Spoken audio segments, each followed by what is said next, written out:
Bolehkah kita di setiap sujud saat sholat kita membaca doa yang ada di dalam Al-Quran? Begini, ada larangan membaca Quran ketika ruku dan sujud. Membaca Al-Quran, artinya membaca Al-Quran, membaca dengan berharap satu huruf dapat 10 kebaikan. Tapi kalau kita baca doa, boleh enggak kita baca doa yang ada di dalam Al-Quran tapi tidak meniatkan baca Quran? Antum sujud Rabbana atina fid dunya hasanah, ini berapa pahalanya? Sudah ya, nggak boleh, karena antum berarti baca Quran. Tapi kalau antum hanya doa, enggak, ana mau baca doa aja, maka nggak ada masalah. Jadi tergantung niatnya. Mohon nasihat Ustadz untuk yang mulai kecanduan game. Ada yang mulai, ada yang sudah kecanduan. Ahibati fillah, min husni islamil mar'i tarkuhu ma la ya'ni. Termasuk bentuk baiknya Islam seseorang itu meninggalkan hal-hal yang tidak berguna buat dia, yang tidak berguna buat dia. Subhanallah, bagaimana para salafus saleh, para ulama itu, dia itu daripada makan, dia milih rotinya itu dia hancurin, dia masukkan ke air, terus dia minum. Kenapa? Ditanya katanya. Iya, antara ngunyah roti sama minum itu bisa baca 50 ayat, kata dia. Kan banyak orang kalau makan sampai setengah jam makan, dia sudah bisa hatam 1 juz itu jam. Makan setengah jam baca Quran 5 menit kayaknya alhamdulillah sudah banyak. Itu tadi makan tuh setengah jam. Kita itu kadang-kala kurang menghargai waktu kita. Nanti kita akan menyesal ketika antum melihat di kotak amal antum ternyata banyak di dalamnya hal-hal yang sia-sia. Walaupun ada yang haram, ada yang nggak haram. Bicara game ini ya, tapi sia-sia buat antum. Nggak usah ana main game sambil sholawat buat Nabi SAW. Astagfirullahaladzim, jemaah.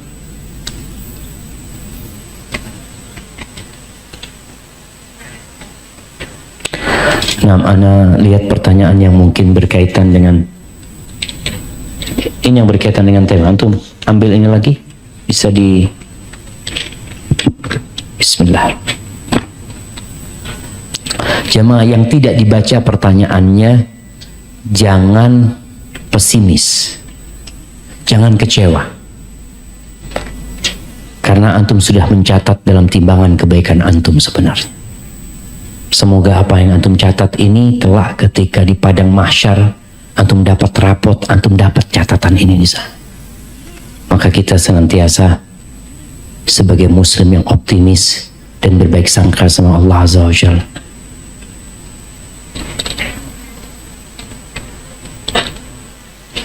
Saya seorang PNS yang langsung berhadapan dengan masyarakat.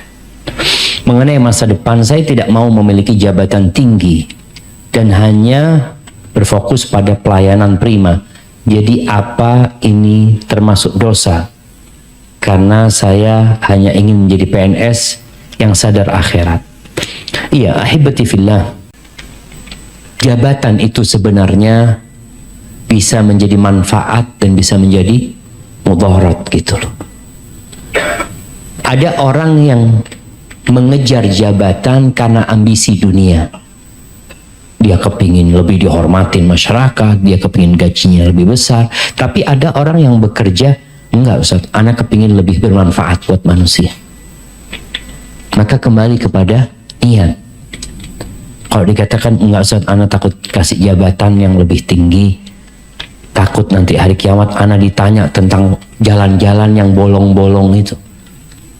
Allah, anak kalau lewat jalan bolong jamaah, anak berpikir bakal ditanya nih sama Allah yang jadi pejabat, yang jadi pemimpin penguasa, bakal ditanya Bagaimana cerita Umar bin Khattab radhiyallahu taala anhu ketika dia merenungkan, aku tuh takut, kata Umar, kalau ada baglah campur keledai campuran sama kuda itu, kalau ada bighal mungkin ya yang terperosok di Dijlah sana, di Irak sana, aku takut ditanya sama Allah, kenapa jalannya engkau nggak perbaiki? Itu binatang, jemaah. Gimana dengan orang-orang yang dapat jabatan yang kemudian jalan bolong, orang tabrakan, orang jatuh di sana? Maka ditanya sama Allah Azza wa Jalla. Maka tatkala antum berpikir untuk naik jabatannya, berpikirlah untuk memberikan manfaat. Bukan antara antum sama masyarakat, tapi antara antum sama Allah Azza wa Jalla. Allah tahu dengan apa keinginan kita sebenarnya. Jadi nggak ada masalah kalau orang nggak ana takut saat kayaknya ana mencukupkan diri dengan yang seperti itu, tafadhol, nggak ada masalah. Cuma semakin antum memberikan manfaat kepada orang lain, kata Nabi SAW, ahabun nas ilallah anfa'uhum linnas. Orang yang paling dicintai Allah adalah orang yang paling bermanfaat buat orang lain. Apa benar Ustadz ada seorang ahli ibadah yang bisa baca masa depan seseorang? Entah itu tentang anak, rizki, bagaimana hukumnya jika ada percaya karena sebagian omongannya ada yang benar. Ini mungkin dia berbicara tentang karomah. Karomah itu memang ada. Karomah itu Allah berikan kepada orang-orang yang Allah muliakan ya. Omongannya kadangkala benar gitu. Seperti ucapan Abu Bakar Siddiq radhiyallahu taala anhu. Sebelum dia meninggal dunia, dia menyebutkan nanti harta warisan itu jangan lupa dikasih adiknya, adik perempuannya, lupa ya. Dan ternyata betul, lahir anaknya itu perempuan atau laki seperti yang Abu Bakar ucapkan. Jadi karomah itu ada, tapi bukan bisa membaca masa depan seseorang, nggak bisa. Jadi Allah berikan karomah kepada dimuliakan yang nggak bisa dipelajari sebenarnya hal itu. Itu yang disebut dengan karomah. Tapi kalau bisa membaca masa depan seseorang, tadi kita sudah baca ayatnya di surat Luqman, bosnya nggak ada yang tahu dengan apa yang terjadi besok kecuali Allah. Wa ma tadri nafsun madza taksibu ghadan. Itu ilmunya Allah Azza wa Jalla. Nabi pun tidak tahu dengan apa yang akan terjadi besok. Sampai ketika ada dua bocah perempuan sedang bersenandung ya, lebaran itu dia menyenandungkan puisi-puisi pujian buat Nabi alaihissalam. Tahu-tahu dia mengatakan wa fina nabiyyun ya'lamu ma fi ghadi, dan di antara kami ada nabi yang tahu dengan hari esok. Maka Nabi menegur orang itu, quli ma kunti taqulin. Ngomong yang biasa, artinya jangan mengatakan yang seperti itu. Itu hal yang tidak benar gitu. Nabi nggak tahu. Beliau juga mengatakan walau kuntu a'lamul ghaib lastakthartu minal khair wa ma massani su. Kalau aku tahu dengan yang gaib, aku akan berbuat baik yang banyak dan aku tidak akan ditimpa dengan musibah sedikit pun. Nggak akan. Orang tahu, oh kalau keluar tabrakan. Bagaimana ketika perang Uhud? Apakah Nabi tahu bahwasanya akan ada 70 sahabat yang tewas di perang Uhud? Beliau akan terluka? Enggak. Tapi nggak tahu. Jadi kalaupun Nabi pernah menyampaikan sesuatu tentang masa yang akan datang, itu wahyu dari Allah Azza wa Jalla. Artinya Allah ngasih tahu Nabi alaihissalam. Bicara karomah itu bukan orang itu tahu dengan masa depan seseorang, enggak. Jadi Allah berikan kemuliaan yang kadang-kala omongannya itu benar gitu ya, seperti itu. Tapi bukan kemudian dia jadi dukun jamaah ya, tahu semuanya, enggak. Dia hanya mengatakan pada saat Allah memberikan karomah kepadanya. Dan hati-hati dengan orang yang mengaku punya karomah.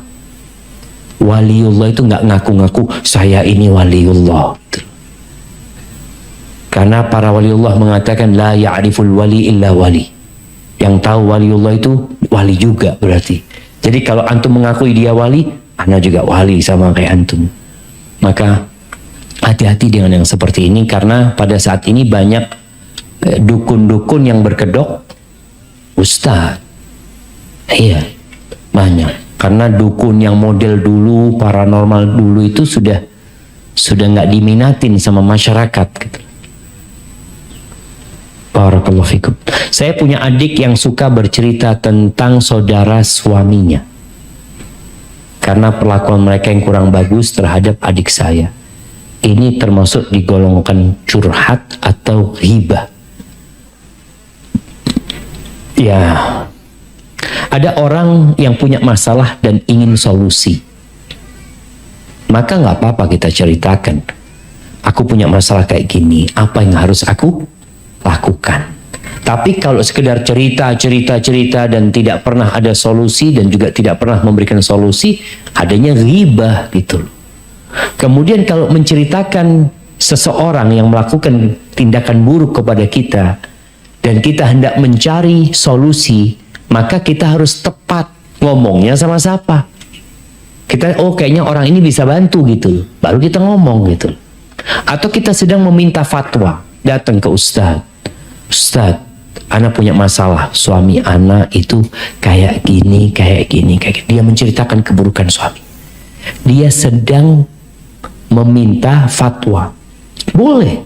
Tapi yang lebih baik dia ceritakan, Ustadz, ini ada perempuan Ustadz. Punya masalah suaminya kayak gini. Kira-kira apa yang harus dilakukan? Sehingga dia tidak membongkar aib suaminya. Karena ustadznya tahu sama suami dia. Dia menjaga kehormatan suaminya gitu loh. Itu akan lebih mulia gitu. Tapi kalau memang mau menyebut namanya pun boleh. Sebagaimana istrinya Abu Sufyan datang kepada Nabi SAW mengatakan, ya Rasulullah, inna Abu Sufyan rajulun misik. Abu Sufyan itu pelit, Nabi. Ini istri ngomong gitu. Ma yu'tini ma yakfini. Dia nggak ngasih aku yang cukup gitu. Boleh nggak aku ambil hartanya? Nah, dia kan sedang mencari solusi, minta fatwa gitu loh. Jadi bukan kadang-kala curhat sama kawannya, suaminya gini, sekedar melampiaskan isi hatinya. Akhirnya dia bongkar aib dia sendiri gitu loh, aib suaminya. Padahal kata Nabi SAW, man satara musliman satarahullah. Barang siapa yang menutupi aib saudaranya, maka Allah akan menutupi aib dia. Jangan dikira antum nggak punya kesalahan. Kita semua punya kesalahan, jamaah. Ustaz, jika kita ingin pergi ke suatu tempat dan satu di antara teman kita tidak ada yang ikut, dan satu di antara teman kita dan di antara teman tidak ada yang ikut,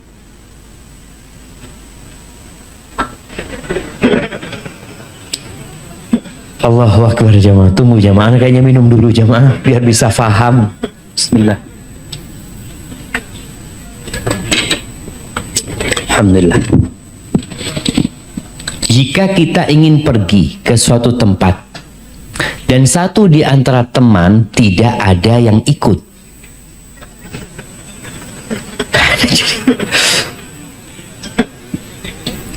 dan satu di antara teman ada yang tidak ikut, mungkin gitu maksudnya jemaah. Iya. Dan satu di antara teman ada yang tidak ikut. Dia marah dan kecewa dengan yang pergi ini. Dan saat kita jelaskan kalau semua ini sudah menjadi takdir dari 50.000 tahun sebelum bumi dan langit diciptakan. Pernyataan ini benarkah Ustaz? Soalnya teman itu masih kecewa saja karena dia nggak ikut pergi. Iya, ahibati fillah. Antum mau jelaskan itu, sampaikan kepada dia. Yang pertama, maaf antum. Antum minta maaf. Memang sudah ditakdirkan. Boleh jadi antum mengecewakan dia. Bukankah amalan yang paling dicintai Allah itu mentransfer kebahagiaan ke hati saudara kita? Dia mungkin kecewa karena merasa dilupakan. merasa tidak dianggap kawan. Maka yang perlu dikatakan adalah minta maaf ya. Kita minta maaf, ya apa ya, sebutkan alasannya apa. Kalau bicara takdir ya sudah ditakdirkan gitu. Ini sudah ditakdirkan gitu. Cuma kan dia bukan masalah ditakdirkan atau tidak. Dia kecewa apa alasan antum tidak ngajak ana gitu loh. Itu masalahnya. Barakallahu fiik. Kadang-kadang orang ya ada seorang suami yang nikah lagi jamaah. Ketika ribut sama istrinya, ini sudah ditetapkan 50.000 tahun sebelum cipta langit dan bumi.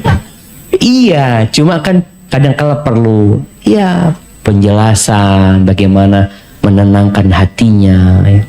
Tapi betul loh jemaah, ucapan sudah ditetapkan 50.000 tahun yang lalu sebelum penciptaan langit dan bumi, benar. Ana seorang akhwat single yang baru berhijrah sekitar 4 tahun. Namun ana memiliki kesulitan untuk istiqamah. Dan ana merasa tidak ada progres dalam diri ana. Tapi ana berharap kelak Allah sandingkan ana dengan laki-laki soleh yang dapat membimbing dan menemani ana dalam berhijrah. Karena cita-cita ana adalah ingin memiliki keluarga yang menjalankan syariat-syariat Allah. Masalahnya Ustadz, ana sering insecure. Apa insecure jawab? Insecure. Apa itu? Apa? Tidak merasa aman. Overthinking nggak pede. Aduh, jamaah, ana lama nggak ke Jakarta jadi nggak update. Jamaah. Betul, ini alhamdulillah nih kesini dapat banyak kosakata baru gitu.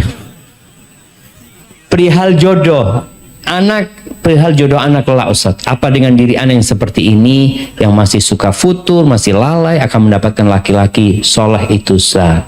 Anak berpikir pastilah Allah akan memberikan wanita soleh untuk laki-laki soleh. Sedangkan anak baru berhijrah dan belum istiqomah. Bagaimana Ustaz caranya agar anak tidak khawatir perihal jodoh anak? Dan bagaimana caranya agar Allah mengabulkan doa anak perihal jodoh ini Ustaz? Karena anak sangat butuh laki-laki yang paham agamanya, paham agama untuk masa depan anak dan anak-anak kelak. Siapa yang mau jamaah? Antum udah zuat? Baik, ahibati fillah. Iya, ini kita bicara kekhawatiran dengan masa depan. Ada jemaah. Itu ada pada diri manusia. Makanya kekhawatiran itu seharusnya mengantarkan terus berdoa, memperbaiki diri. Kita udah tahu ilmunya, laki-laki yang soleh buat perempuan yang soleha. Aku pantas nggak dapat laki-laki yang soleh? Kayaknya belum kalau melihat diriku seperti ini. Maka tambah kesolehannya, tambah doanya, tambah zikirnya. Kemudian suatu saat ketika datang jodohmu, ternyata jodohnya tidak seperti yang engkau inginkan, maka engkau tahu, ya Allah, Engkau maha adil, memang aku yang belum baik gitu. Seperti ucapan Nabi Yunus, inni kuntu minadh dhalimin. Aku ya Allah yang termasuk orang-orang zalim. Karena sebagian orang mengatakan, gimana? Aku sudah istikharah, aku sudah musyawarah, kok jodohku kayak gini gitu. Ini kan seakan-akan dia menyalahkan istikharahnya. Enggak. Masalahnya ini kuntu minadh dhalimin. Kita yang termasuk orang zalim. Kadangkala ada orang istikharah, udah dikasih sama Allah pilihan orang ini, tapi hatinya lebih condong kepada ya kadang lagi gimana daripada nggak nikah, bismillah lah, dicoba gitu kan. Akhirnya jadinya kayak gitu. Maka rasa kekhawatiran anti hendaklah mengantarkan kepada banyak-banyak membaca la haula wala quwata illa billah, baca hasbunallah wa ni'mal wakil. Terus perbaiki diri, perbanyak istighfar. Tapi ingat, Allah itu arhamur rahimin. Boleh jadi seorang mungkin dia agamanya masih kurang ya, tapi karena memang dia jujur berdoa kepada Allah karena ingin baik, boleh jadi Allah kirimkan kepadanya suami yang soleh. Karena Karena memang dia jujur, dia ingin baik gitu loh. Maka perbaiki hatimu. Barakallahu fikum. Saya mau tanya Ustaz. Ustaz berkata kita tidak perlu khawatir takut dengan masa depan. Lalu bolehkah kita mengikuti ilmu yang sekarang lagi tenar, yaitu LOA, Law of Attraction? Betul. Apa itu? Di mana kita berucap meminta yang sebenarnya belum terjadi sama sekali dalam hidup kita. Di mana kita berucap meminta, atau dia mengulang-ulangi kata-kata itu. Gitu. Saya kepingin punya mobil, wiritan, berzikir gitu. Berzikir saya punya mobil, saya ingin punya mobil gitu kan. Biar dapat mobil. Iya, kayaknya ilmu ini ilmu duniawi ya. Seharusnya dia itu menyebut nama yang bisa ngasih mobil. Bukan mobilnya. Dia sebut, dia ulangi yang dapat ngasih mobil sama dia. Siapa? Allah. Ya Razzaq. Maka kita zikir itu kan mengulangi ucapan itu. Doa itu kan mengulangi ucapan itu. Tiap pagi kita mengatakan Allahumma inni as'aluka ilman nafi'an. Minta. Tiap pagi, ya Allah, aku kepingin mobil Innova, ya Allah, yang warnanya hijau, apalah, ngulangi terus, minta terus. Dan Allah itu suka dengan orang yang kalau berdoa, terus-terusan dia berdoa. Ini yang terjadi dengan Nabi Zakaria ketika minta anak. Sejak umur berapa beliau berdoa, minta anak sampai umur 100 tahun. Terus mengulangi permintaan itu gitu loh. Tapi kalau berdoa, jangan berlebih-lebihan. Ada orang berlebih-lebihan itu minta kayak tadi, ana minta mobil mereknya ini, warnanya ini, platnya ini.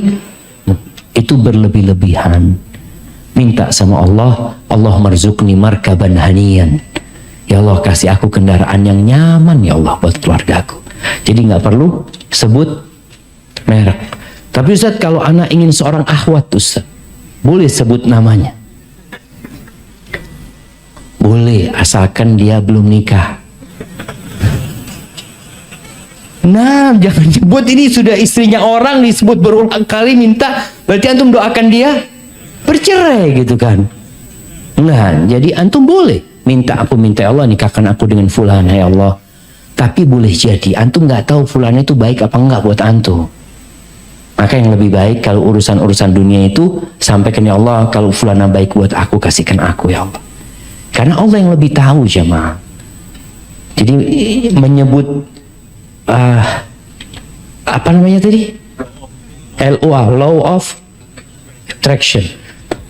Kayaknya nggak boleh kalau dia menyebut-nyebut seperti itu. Tapi kalau dia menyebut nama yang dapat memberikan hal itu kepada dia, itu diperintahkan. Bukankah Allah Azza wa Jalla mengatakan ud'uni astajib lakum, mintalah kepada aku, pasti aku kabulkan. Bukankah Allah mengatakan fadhkurullaha dzikran katsiran, berzikirlah kepada Allah yang banyak.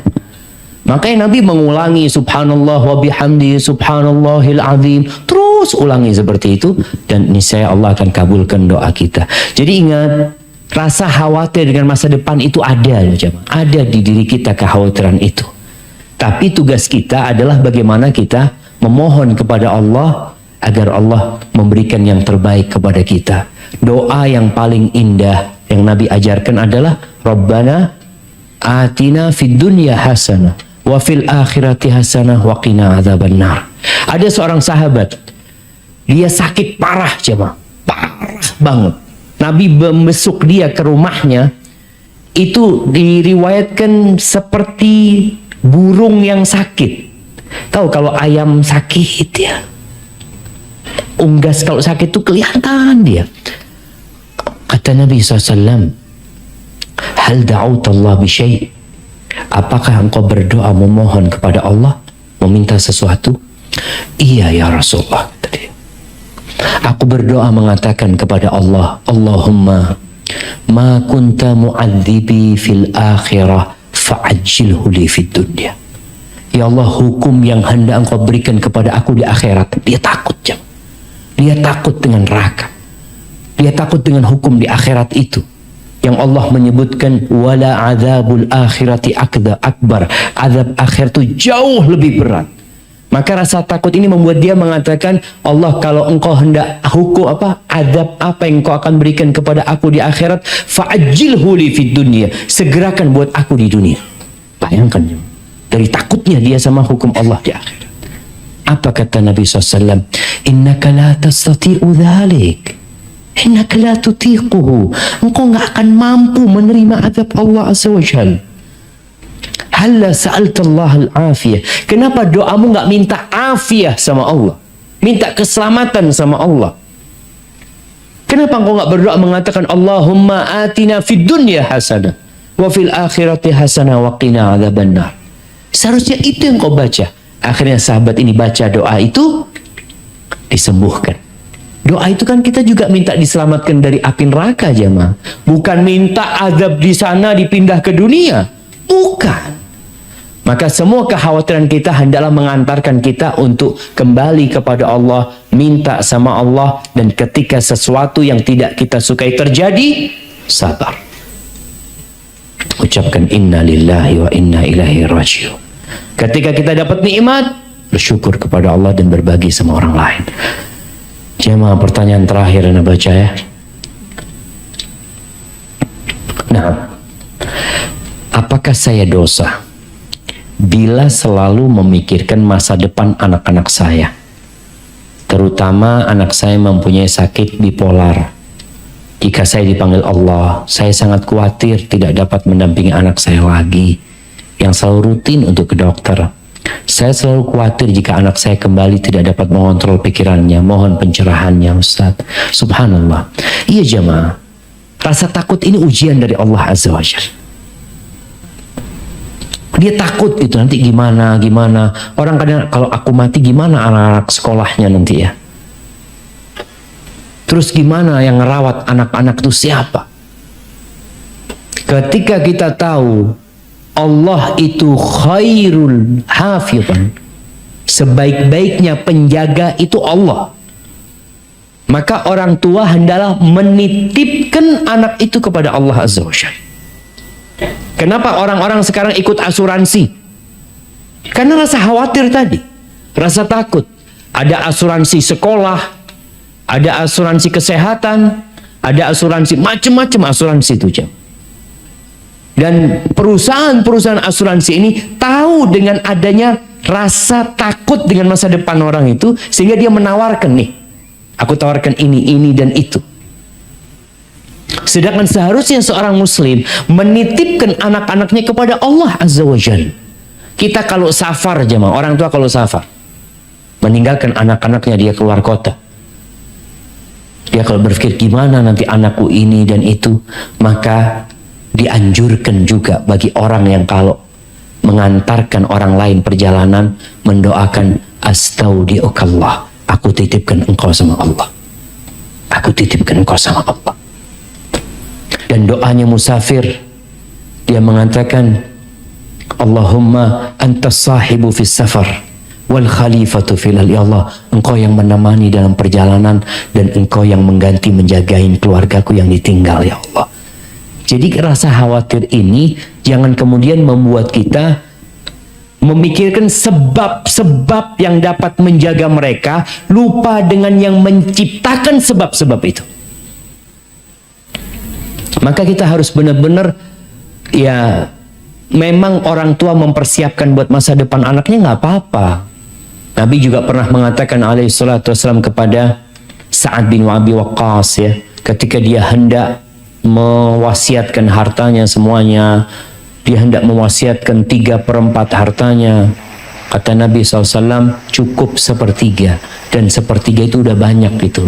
Engkau lebih baik meninggalkan anak-anakmu dalam kondisi mampu daripada engkau meninggalkan mereka dalam kondisi miskin, nanti minta-minta sama manusia. Usaha dari orang tua ada, tapi kita perlu menitipkan anak-anak kepada Allah Azza wa Jalla. Kalau antum titipkan sama Allah, antum mati, Allah akan tetap jaga anak-anak kita. Tapi kalau antum titipkan kepada fulan, antum mati, boleh jadi fulan berkhianat dan tidak menjaga amanah yang diberikan. Maka titipkan sama Allah SWT. Dengan cara apa? Dengan cara kita terus berdoa, sodakoh nih, berbuat baik sama orang lain. Ya Allah, mudah-mudahan anakku dijaga sama Allah.